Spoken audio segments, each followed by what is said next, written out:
ABC Kinder Teach presents Berry Song, written by Michaela Goade.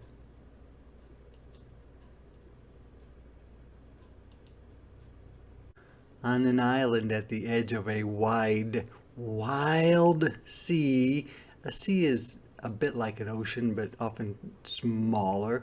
And when it says wild, it means you don't know what the water's going to do next. It could be calm and then it could be bouncy. Grandma shows me how to live on the land. So she's a little girl there, and there's her grandmother. Together we pull hemlock branches, and that's what a hemlock branch looks like, from the salty ocean, heavy with herring eggs like tiny stars. And this is what it looks like with herring eggs on hemlock branches. On the beach we gather ribbons of slippery seaweed, which is in the water. It's a bit like grass in the water. Dancing in the tide, which means floating on the waves, by the tumbling icy falls, and those are waterfalls that have ice on because it's cold out. We dip our nets for silvery salmon, and that's what a salmon looks like, hidden beneath the current. And salmon tastes really good if you like fish. And in the forest, we pick berries. I wonder what kind of berries. I don't know what kind of berries these are. Maybe a little bit like cherries. We'll have to see. Salmonberry, cloudberry, blueberry, nagoonberry. Salmonberry, cloudberry, blueberry, nagoonberry. These two look a lot alike, but not quite. This one has little hairs sticking out of it. Not real hairs, but plant hairs. Huckleberry, soapberry, strawberry, crowberry. The only one I know is strawberry. The berries sing to us, glowing like little jewels, like diamonds. We sing too, so Berry and Bear know we are here. So they sing so that if there's a bear around, it will not be surprised and get mad at them. And they sing to the berries to maybe to say thank you, maybe. Grandma tells me, we speak to the land as the land speaks to us, I say. So they speak to the land, and the land kind of speaks back in its own way to them. Huckleberry, soapberry, strawberry, crowberry, and these are new ones. Thimbleberry, swampberry, bogberry, chalkberry. The forest sings to us through misting rain, which means very light rain, and whoosh of wing. The sweet smell of cedar and the tickle of moss. So, thimbleberry, swampberry, very pretty, bogberry, chalkberry, and this is what a cedar tree looks like, and it smells really good. And this is what moss looks like growing on a rock. We sing too, so the land knows we are grateful or thankful. Grandma tells me, we take care of the land as the land takes care of us. Gunash, I say, giving thanks, which means thank you. thimbleberry, swampberry, bogberry, chalkberry, and lingonberry, raspberry, bunchberry, cranberry. Raspberries are good. Lingonberry tastes really good on pancakes. Our ancestors, the grandparents, their great grandparents, their great great grandparents, their great great great grandparents, sing to us, their voices dancing on wind and water. We sing too, so they know that we'll always remember. So they're singing to also be remembering the people that grew up before them in their family. And we sing for the future so that all will hear and all will know this beautiful berry song. So they sing to also remember the berry song. Grandma tells me, we are a part of the land, as the land is a part of us, I say. So she remembers those sayings that her grandma taught her.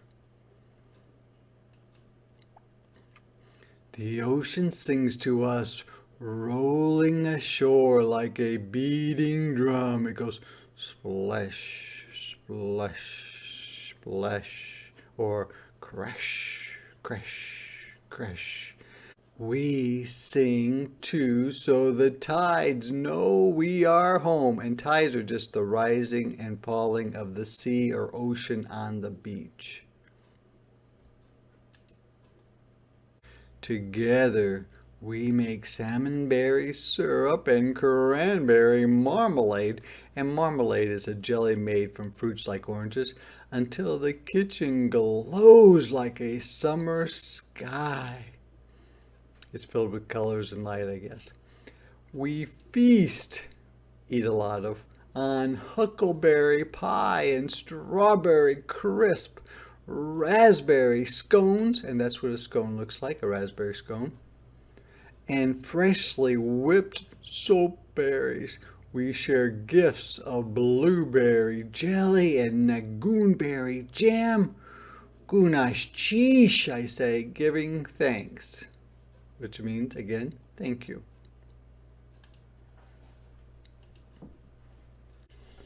The nights grow long, edged in frost, as sea fades gently into sky. So they're saying that they picked the berries in the fall, like when school starts, and now it's getting colder out and getting closer to winter. The forest is resting. It's no longer growing green things. The forest is dreaming. It's kind of waiting for spring to happen, waiting for berry song. And so the seasons change. So now it's becoming winter. On an island at the edge of a wide, wild sea, I take my little sister's hand. So her grandma took her when she was little, and now she's older. And now the bigger sister is taking the little sister and is going to show her and tell her all about the berries and the berry song. Lingonberry, raspberry, bunchberry, cranberry, salmonberry, cloudberry, blueberry, nagoonberry. I have so much to show you. A note from the author. In the land of Caldecott, like the young girl in this book, I too live on an island at the edge of a wide, wild sea where I grew up picking Caldecott, or berries. That's just another name for berries in their language. My home is Sitka, Alaska. It is the same island my Tlingit grandmother, great-grandparents, and great-great-grandparents called home. All year long, I excitedly wait for berry season, for the juicy salmon berries that strum the first notes of berry song, and the cranberries after the first freeze that signal its end. Every time I wander back into the forest, I am a little kid again, spellbound by the magic and joy of berry song. As Tlingit people, our way of life has always been woven into the rhythm of the land and sea, to the animals and plants that nurture our body and spirit. It has always meant more than food or survival. This way of life honors a deep kinship with the land rooted in respect, balance, and reciprocity. And reciprocity is I give some, you give some. Tlingit values teach us to treat the land and our non-human kin, like the plants, with great reverence or respect and gratitude, being grateful. And it is often during traditional food harvesting practices such as berry picking when ancestral knowledge and values are passed down from one generation to the next. Berries have always been a celebrated part of Tlingit life. They are a traditional diet staple, something they eat on a regular basis, providing essential nutrients or like vitamins, eaten fresh or preserved with fish or sea oil, or pressed and dried into berry cakes. Today, we also process berries through freezing, canning, or baking delicious treats. Historically, berries were used as medicine, trade goods, ceremonial gifts, and symbols of wealth and prestige. And much like hunting grounds or salmon streams, certain berry patches were claimed and stewarded or taken care of by different clans or families. Traditional stories tell us of the importance of berries, how they nourished a young boy climbing his chain of arrows to the moon, or how a raven taught us to preserve them.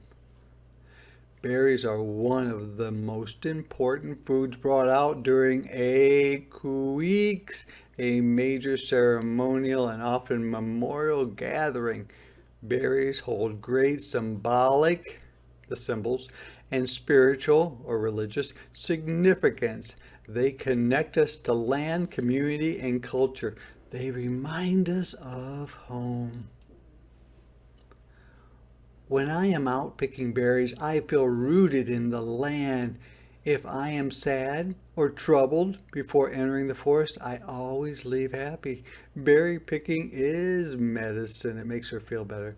Berries are gifts from the earth, gathered and shared in gratitude or being thankful. When I am lost in a patch of salmon berries that drip from the leaves in hues of sunshine, coral, and ruby, I am in awe of Mother Earth's many gifts, and I try my best to listen to the berries, to the forest and water, to ravens' musical call, to my Tlingit ancestors and the children yet to come. I hear the same sparkling song and my grandmother's chuckle as she tells me about summers at the salmon cannery with her family when coming home with a bucket full of berries spared her from any scolding. I hear the same chorus in my mother's voice as she passes along the wisdom of my great aunt. When the blueberry leaves start to turn red, that's when the fruit is sweetest.